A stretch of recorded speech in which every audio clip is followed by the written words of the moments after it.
নমস্কার বন্ধুরা, আমি সঞ্জিত সরকার আর তোমরা দেখছো সঞ্জিত স্টাডি সেন্টার। আজকের এই ভিডিওটি গুরুত্বপূর্ণ হতে চলেছে university of Gourbanga second year third semester অর্থাৎ গৌড়বঙ্গ বিশ্ববিদ্যালয়ের দ্বিতীয় বর্ষের তৃতীয় সেমিস্টারের ছাত্রছাত্রীদের জন্য, বিশেষত যাদের মাইনরে পলিটিক্যাল সায়েন্স বিষয়টি রয়েছে। আজকে পলিটিক্যাল সায়েন্স বিষয় নিয়ে কিন্তু সম্পূর্ণ ভিডিও, তাই শেষ অবধি ভিডিওটি না কেটে দেখো, উপকার অবশ্যই পাবে। আগামীকাল তোমাদের পরীক্ষা রয়েছে, ইতিমধ্যে তোমাদের এসএসসি পরীক্ষা হয়েও গিয়েছে। কেমন হয়েছে তোমাদের পরীক্ষা অবশ্যই কমেন্ট করে জানিও। তো বন্ধুরা, তোমাদের মাইনর পলিটিক্যাল সায়েন্সের কিন্তু নাম্বার ডিস্ট্রিবিউশন রয়েছে। 15 নম্বরে দুটি প্রশ্ন লিখতে হবে, 15 দুগুণে 30 নম্বর, এবং 5 নম্বরে দুটি প্রশ্ন লিখতে হবে, 5 দুগুণে 10, 40 নম্বর তোমাদের লিখিত, বাকি 10 নম্বর তোমাদের প্রজেক্টের মধ্যে চলে যাচ্ছে। তো এবার তোমাদের পলিটিক্যাল সায়েন্সের যে 4টি মডেল রয়েছে, প্রত্যেকটি মডেল থেকে একটি করে 15 নম্বরের প্রশ্ন আসবে। মোট 4টি 15 নম্বরের প্রশ্ন হবে। তার ভিতর থেকে তোমরাই তোমার পছন্দ মতো দুটি প্রশ্নের উত্তর করবে। 5 নম্বরের ক্ষেত্রেও তাই, 4টি প্রশ্ন আসবে, তুমি দুটির উত্তর করবে। তো আর বেশি দেরি করবো না, সরাসরি মূল ভিডিওতে যাবো। ভিডিওটি ভালো লেগে থাকলে অবশ্যই লাইক করবে, কমেন্ট করে তোমরা তোমাদের মতামত জানাবে, বন্ধুদের মধ্যে শেয়ার করবে, আর চ্যানেলে প্রথম হয়ে থাকলে অবশ্যই সাবস্ক্রাইব করে পাশে দেওয়া নোটিফিকেশন বেল আইকনটিকে ক্লিক করে রাখবে পরবর্তী আপডেট পাওয়ার জন্য। তো চলো শুরু করা যাক আজকের এই গুরুত্বপূর্ণ ভিডিও। আর হ্যাঁ, যে সমস্ত ছাত্রছাত্রীরা পরবর্তীকালে আমার কাছে অনলাইনে বা অফলাইনে টিউশন করতে আগ্রহী বা টিউশন করতে চাও বা নোট নিতে চাও, তারা অবশ্যই আমার সঙ্গে কন্ট্যাক্ট করতে পারো 7384384758 নম্বরে। তবে হ্যাঁ, নোটের ক্ষেত্রে কিন্তু অবশ্যই পেইড করতে হবে। তো চলো শুরু করা যাক আজকে এই গুরুত্বপূর্ণ ভিডিও।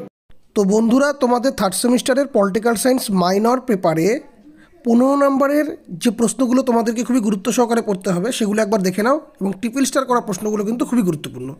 প্রথম প্রশ্ন, ধর্ম ও সমাজ সংস্কারক হিসেবে রাজা রামমোহন রায়ের অবদান বা দৃষ্টিভঙ্গি আলোচনা করো। এরই পাশাপাশি তোমরা রাজা রামমোহন রায়ের পাশ্চাত্য চিন্তাধারাটা দেখে রাখবে।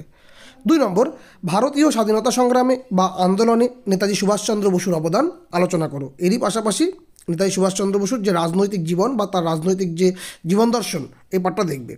এই প্রশ্নগুলো কিন্তু তোমরা ছোটোবেলা থেকে পড়েই এসেছো, ইতিহাসে পড়েছো। যাদের 11-12 পলিটিক্যাল সায়েন্স ছিল বা ইতিহাস ছিল, তারা কিন্তু অনেকাংশে কিন্তু এই জিনিসগুলো তাদের জানা। 3 নম্বর, স্বামী বিবেকানন্দ কীভাবে ভারতীয় সমাজকে পুনরুজ্জীবিত করেছিলেন আলোচনা করো। এরই পাশাপাশি সামাজিক ও রাজনৈতিক সংস্কার বা রাষ্ট্রচিন্তাটা তোমাদের দেখে রাখতে হবে। 4 নম্বর, ভারতীয় সংবিধানের রূপকার হিসেবে বা রাষ্ট্রচিন্তায় বি.আর. আম্বেদকরের অবদান আলোচনা করো। গুরুত্বপূর্ণ প্রশ্ন।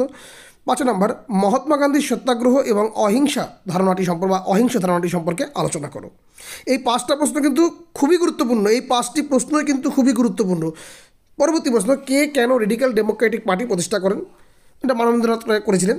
তো এতে মানবেন্দ্রনাথ রায়ের ভূমিকা, মানে রেডিক্যাল ডেমোক্রেটিক পার্টিতে মানবেন্দ্রনাথ রায়ের ভূমিকা এবং মানবেন্দ্রনাথ রায়ের সাম্যবাদ সম্পর্কে ধারণা, এই পার্টটা কিন্তু 5এও গুরুত্বপূর্ণ, 15তেও গুরুত্বপূর্ণ। এই প্রশ্নটাই কিন্তু আমার 5-এ থাকবে, দিয়েছি আমি। 7 নম্বর, কার্ল মার্কসের রাষ্ট্র সম্পর্কিত বা রাষ্ট্রের প্রকৃতি সম্পর্কিত মার্ক্সীয় তত্ত্বটি আলোচনা করো। তো এই 7টি প্রশ্ন তোমাদের অতীব গুরুত্ব সহকারে পড়তে হবে। তার ভিতরে প্রথম 5টি বেশি গুরুত্বপূর্ণ। প্রথম 5টি প্রশ্নকে ভালো করে পড়বে, তারপরে পরবর্তী 2টি, অর্থাৎ প্রথম 7টি প্রশ্নকে ভালো করে পড়বার পর এই অতিরিক্ত প্রশ্নগুলো তোমরা কিন্তু অবশ্যই দেখে যাবে। আধুনিক ভারতীয় রাজনৈতিক চিন্তাধারার একটি সংক্ষিপ্ত বিবরণ দাও, বা এখানে বলতে পারে আধুনিক ভারতীয় রাজনৈতিক চিন্তাধারার কয়েকজন ব্যক্তিত্বের পরিচয় দাও। পরবর্তী, জাতীয়তাবাদ বিকাশে ও আধ্যাত্মিক ধারণায় স্বামী বিবেকানন্দের ভূমিকা সম্পর্কে আলোচনা করো। বা এরকম টাইপের প্রশ্ন হতে পারে, স্বামী বিবেকানন্দ কি প্রত্যক্ষ রাজনীতি করতেন? তার রাজনৈতিক সমস্যা সম্পর্কে আলোচনা করো। পার্ট করে কিন্তু এই দুটো পার্টকে তোমরা পড়বে। 3 নম্বর, বি.আর. আম্বেদকরের সামাজিক স্বাধীনতা ও সাম্য ভ্রাতৃত্ববোধের ধারণাটি বা তার চিন্তাধারা ব্যাখ্যা করো।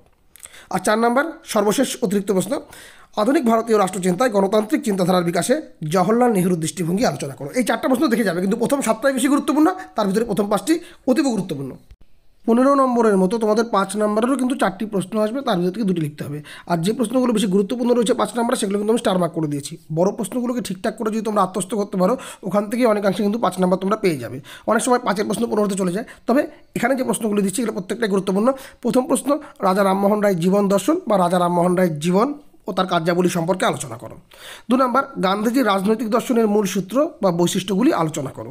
3 নম্বর, বিবেকানন্দের আদর্শ সমাজ দর্শনের প্রাসঙ্গিকতা বা মূল ধারণা বা মূল ভাবনাটি আলোচনা করো। 4 নম্বর, দলিত আন্দোলনে গান্ধী আম্বেদকরের বিতর্ক, যাকে পুনা চুক্তি বলা হয়, এই বিষয়ে একটি টিকা লেখো। এর পরবর্তী প্রশ্ন, ডক্টর বি.আর. আম্বেদকরের বিশেষ উল্লেখ সহ সামাজিক ন্যায় বিচার ধারণাটি ব্যাখ্যা করো। এর পরবর্তী প্রশ্ন, কার্ল মার্কসের ঐতিহাসিক বস্তুবাদ তত্ত্বটি আলোচনা করো। 7 নম্বর, নেতাজি সুভাষচন্দ্র বসুর জাতীয়তাবাদী সম্পর্কিত ধারণার উৎস সম্পর্কে লেখো, বা নেতাজি সুভাষচন্দ্র বসুকে কেন আধুনিক জাতীয়তাবাদের পথিকৃৎ বলা হয় এ বিষয়ে আলোচনা করো। অবশ্যই দেখতে লাগবে। এর পরবর্তী 8 নম্বর, রাষ্ট্র ব্যবস্থা সম্পর্কে গান্ধীজির ধারণা এবং এরই পাশাপাশি গান্ধীজির অহিংস নীতি এবং গান্ধীজির জীবন দর্শন, এটা কিন্তু তোমাদের দেখে রাখতেই হবে। 9 নম্বর, মার্ক্সবাদ ও সমাজের গণতন্ত্রের মধ্যে পার্থক্য তোমাদের পড়তে হবে। আর 10 নম্বর, ওই যে বললাম রেডিক্যাল ডেমোক্রেটিক পার্টিতে মানবেন্দ্রনাথ রায়ের ধারণা ব্যাখ্যা করো, বা সাম্যবাদ সম্পর্কে ধারণা। এটা বড় প্রশ্ন দেওয়া আছে, এটা আমি ছোটো প্রশ্ন দিচ্ছি। অ্যাকচুয়ালি কিন্তু 9টা প্রশ্ন পড়তে হচ্ছে, তাই কি না? এই প্রশ্নগুলো 5 নম্বরে বেশি গুরুত্বপূর্ণ। এবার কয়েকটি অতিরিক্ত প্রশ্ন তোমরা দেখে নাও। 5-এর অতিরিক্ত প্রশ্নগুলো হচ্ছে: 1 নম্বর, আধুনিক ভারতীয় রাজনৈতিক চিন্তাধারার ঐতিহাসিক এবং সাংস্কৃতিক পটভূমি বা প্রেক্ষাপট সম্পর্কে আলোচনা করো। 2 নম্বর, ভারতীয় নবজাগরণের সামাজিক ও অর্থনৈতিক প্রেক্ষাপট আলোচনা করো, বা এই নবজাগরণের বৈশিষ্ট্যটা অবশ্যই তোমার দেখে রাখতে হবে। 3 নম্বর, আধুনিক ভারতীয় রাজনৈতিক চিন্তাধারার প্রধান বিষয়গুলি আলোচনা করো। 4 নম্বর, স্বামী বিবেকানন্দের জীবন ও দর্শন সম্পর্কে আলোচনা করো। 5 নম্বর, গণ ও নারী শিক্ষায় বা রাজনৈতিক সংস্কারে স্বামী বিবেকানন্দের অবদান লেখো।